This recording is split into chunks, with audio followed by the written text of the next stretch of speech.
విద్యను రాజకీయం చేసిన ఘనత మాజీ సీఎం జగన్మోహన్ రెడ్డికే దక్కుతుందని టీడీపీ రాజంపేట పార్లమెంట్ అధికార ప్రతినిధి ఆర్జే వెంకటేష్ విమర్శించారు.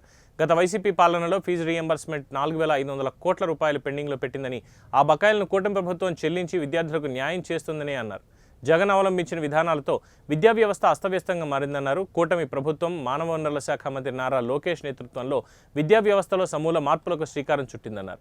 రాష్ట్రంలో వైసీపీ ఉనికి కోసమే యువత పోరుబాట కార్యక్రమం నిర్వహించారని విమర్శించారు. జీతాలు ఇవ్వలేనటువంటి ముఖ్యమంత్రి ఈరోజు బకాయిలు ఉన్నాయని చెప్పి ఏదో ఒక యువతను రెచ్చగొట్టి ప్రజల్లోకి వదలాలని చెప్పి అనుకోవడం చాలా మూర్ఖమైనటువంటి విషయం.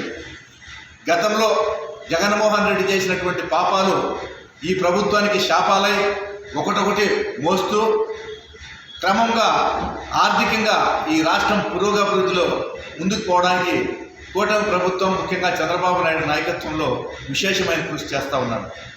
ఇప్పుడిప్పుడే మొన్న బడ్జెట్లో చూసాం, సూపర్ 6 పథకాలు ఏవైతే ఉన్నాయో వాటి అమలుకు ఆయన ఖచ్చితంగా చర్యలు తీసుకుంటున్నాడు.